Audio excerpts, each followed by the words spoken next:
franchise its long-awaited masterpiece. Prey.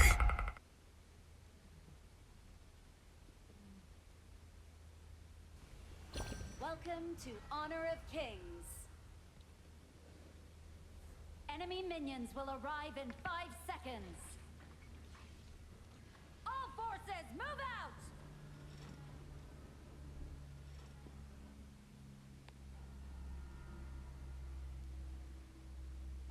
We have our team!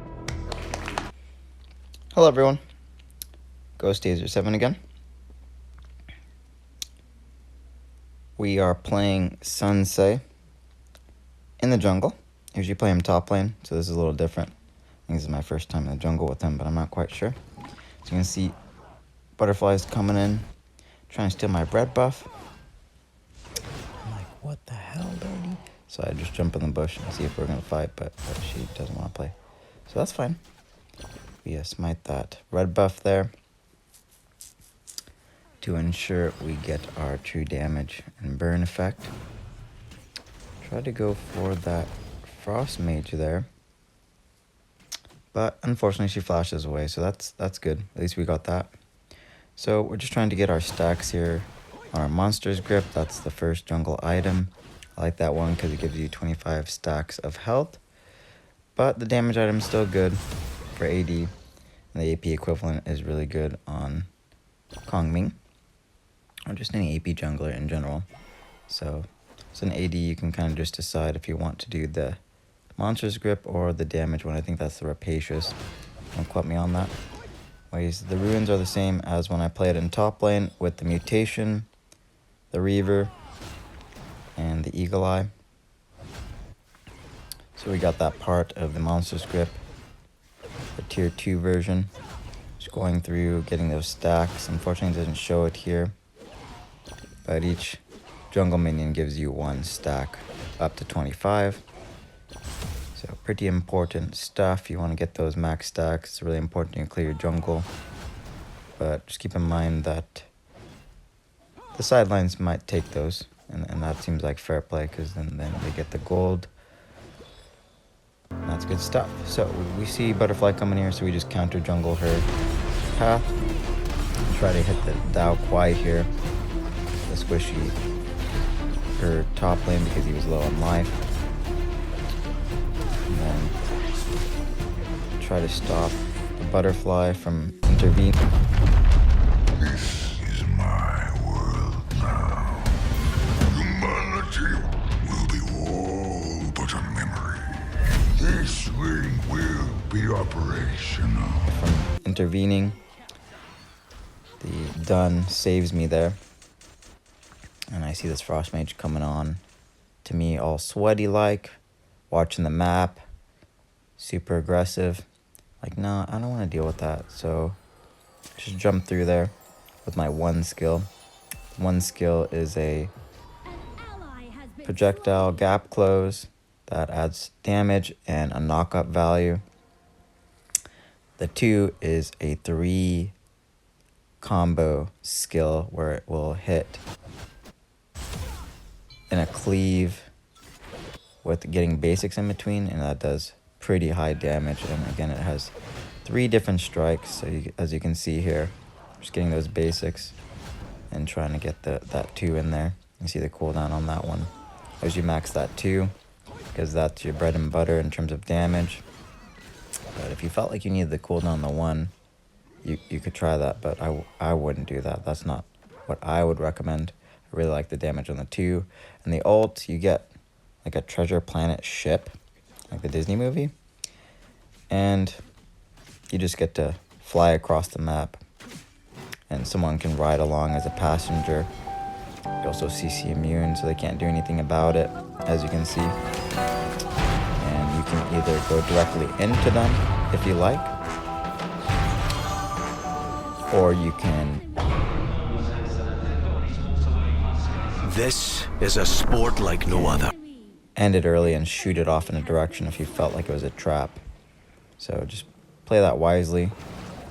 Sometimes you don't want to go right into them, again, because it could be a trap. And 2, sometimes it's easier just to throw it at them, as it does some CC damage, a stun, and then you can just use your 1 to jump in there and CC lock them, and then provide the damage with the 2, and the 3 combo with your basic attacks in between.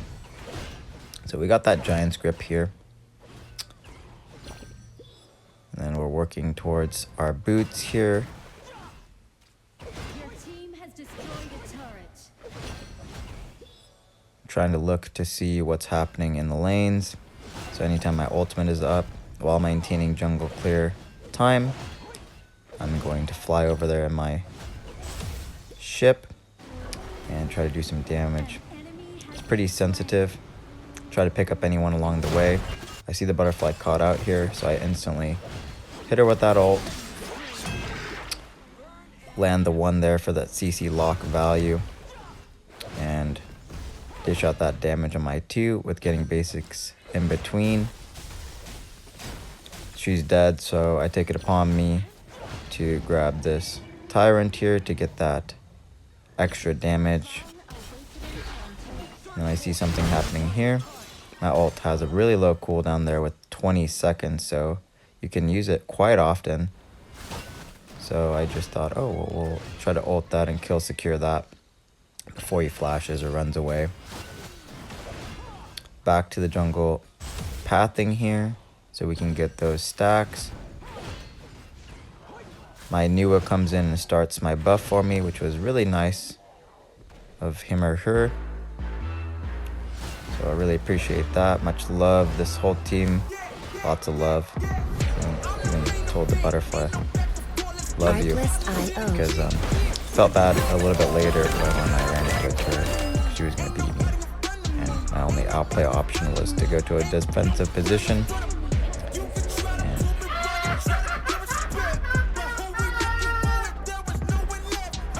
And she was pretty cool about it. She's like, chill, and like my team's kind of stealing my gold, but she wasn't like mean or toxic or putting her team down. So pretty cool interaction there with some good people, my team and the enemy team. So we're just going here, split pushing the jungle, trying to get that pressure to get a babysitter, as we talk about in previous videos, so we can flex insufficient numbers on the enemy team. Kind of taking a little bit too much extra damage there because I'm a little bit rusty on the Sunsei game. But that's okay. Try to do some damage here and get ready to fly away. In case they come, they totally come. So I panic. Calmly panic. Maybe not the right word choice. And fly away or swim away on my ship. Pick that one up. See something happening over here. And I'm not sure, so we just try to grab this Overlord because she didn't want to come in. So we try to stop them from coming in here as a cohesive unit. They're just pushing the enemies out. Got 8 seconds on my ult here. I noticed the squishies here. The Aaron's right there. Try to peel them in here. Things pan out not so well right there. I just instinctively ult them. Try to get some damage, try to get my combos in there, try to CC lock. Sometimes it works out, sometimes it doesn't. They had a really perfect zone there on the G-Sure, on the Princess Frost, I believe it is. Pick up those armor boots. So that way I can mitigate some of that AD damage. And build that Axe of Torment, which gives you some damage and some physical pierce. And some cooldown. See something happening here, so I just go in and try to mess them up. I know Butterfly was going to instinctively run back to her team, or at least assumed it. And so I cut her off, got that CC lock, and we got a clean kill. The other component to your 2 skill is it does do a minuscule gap close. So almost got caught there and dead by that Dao Kwai, or Bai Kwai, I mean, correction. The top laner, J. Arturo. I believe it's Bai Kwai, and I haven't been here in a hot minute, but I believe that's correct, pretty sure. Anyway, so I use that 2 there to slightly get away, and my 1 to get away. So just realize all 3 skills do have a gap close component to it. So It is a little bit higher skill tier ceiling in that regard because you can use it to do damage or get away. But it's not that hard. So I would say it's like a mid skill tier ceiling to easy. Here comes that butterfly here. She notices I'm counter jungling. I see the Chano coming in, and he absolutely gets destroyed because the butterfly is nasty in the jungle. This is that part I was talking about. I'm in big trouble, and butterfly has absurd damage. So we try to run away here, and she instinctively chases me. Like, oh no. I get that heal though. You made a fatal error crossing. Overlord and Tyrant have And just delete her. moving out. Not sure how the heal didn't quite cancel. Maybe it's because I smited her. I'm not sure. Seemed a little odd. No, because usually if you get hit and it cancels, so that seems like a little bit of foul play. So I'm not sure what happened there, buddy. I don't believe in glitches. Hope no one's cheating Destroyed a for me. So I'm just gonna call that out in truth because that seems a bit odd actually. I didn't notice that when I was playing the game, but now I did. So I don't know. I don't believe in glitches either. I kind of feel slightly bad, but now there's nothing I can do about it. So at least I feel good about you know, telling her love you in the all chat. Again, she reciprocated in kind, so wasn't the end of the world. And then since she was nice to me, I kind of just let her go. Didn't realize the dumb was chasing her though. So I come back, so it doesn't look like I'm trolling and giving it to her. So she goes in on the done. I come in and knock her up with that one skill. There's me just shooting it off instead of running into them because I didn't want to be directly underneath the turret and then take way too many shots. Even with the Monster's Grip. Monster's Grip definitely makes you super tanky, but doesn't mean you should be too cocky about it. So take your approach wisely. Just try to take some damage and just see, are they beating... Countless hours of planning and preparation have brought you here. Are they beating the threshold? Are you being killed too quickly? Those are things you should be thinking about when you're going in for micro trades or micro in general. So then the third tier 3 there is the Cuirass of Savagery. That one's really nice too. It gives you some defensive and some movement speed. And it might be another thing there, but I can't say what it is off the top of my head right now. So I'll be sure to post those items in the build, so that way you can see exactly what it does. And then we're going into the Overlord's Might. So that's the highest damage item on the AD tree. Our support calls in a teleport, so I go in there and then realize that the Frost Mage, Princess Frost, uses her ult, her 3 skill. So I instinctively jump out with the gap close on my 1. Then we decide to run away. I notice they're trying to take this Overlord, so I try to help them do that, as it's my job as a jungler to secure that with my smite, the jungle summoner spell, to secure your last hits. Pretty basic, but just in case you're new or don't know, right, or you need to refresh your knowledge. Anyways, back to the Overlord's Might. It used to be called Siegebreaker, so sometimes I mess up and call it that. Not sure the name changed, but I think I like it. It sounds cool because you're like an Overlord with all the damage. Anyway, it's the highest damage item in the game, and when they get below 50%, you do 30% extra damage. So a huge buff. So really nice item for helping clean up and get them down to that 50% threshold so you can get that extra damage. So build is really good. The Axe of Torment pairs well with the Eagle Eye and the mutation here. And the Reaver just lets me kind of fight back and duke it out a little bit more without dying if you're getting those basic attacks in. It really adds up. See them going in for that. Wow, 1572 damage on that Chano. That was really good damage. Really good damage. Artlist.io. anyways, we just pushed forward there and finished the game. Kind of dazed a little bit on the channel damage though. That was really big. Checkmate. Anyways, so that's the end of the game. Sensei is not that hard. Key takeaways: just try to think smart. Use your ultimate often, as it's a 20-second cooldown. The build is really nice, so try that. The monster's grip is really good, so you can get those peels last a little longer, pull them away from the enemy team, tank for the team, get those cooldowns off them, maybe even get some ults off the enemy team. And you can just tank it out, perhaps even die for winning trades in micro. Maybe you die and you get multiple targets down.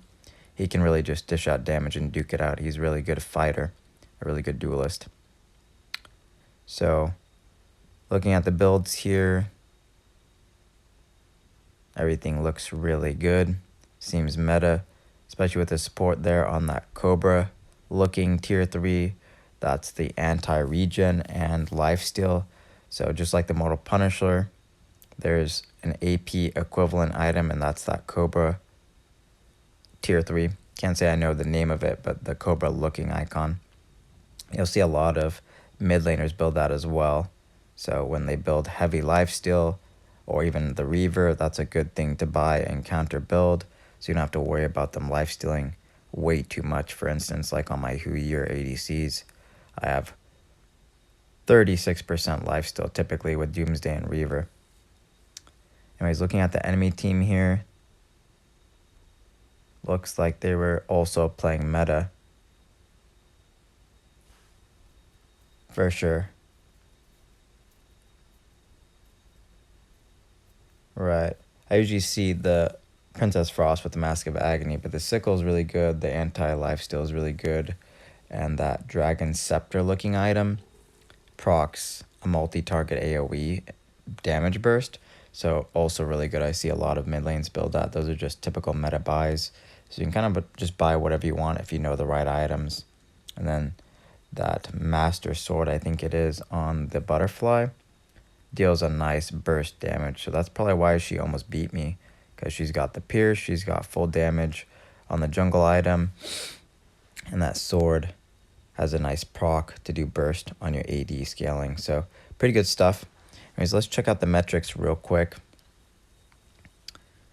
Really good team fight percentage. I had crucial tanking there, 18% damage taken, a little bit of damage. Dunn was really carrying that game there with 28%. The seal there as the Nuwa, 27%. And overall, our team fighting was really high, and Chana was probably split pushing a lot, and that's why his team fighting was only at 31%. So that makes sense, as his gold was still pretty high. Same with the enemy team there with the Butterfly at 66% and the Frost Mage, the Princess Frost, 50 and 66. So they was definitely trying to help out the team as much as possible. So really good stuff to see that they were working as a cohesive unit and trying to supply plays for the entirety of the team. Anyways, that's about it for the video. If you have any questions or concerns, feel free to drop a comment down below, and I'll catch you guys in the next one. Bye.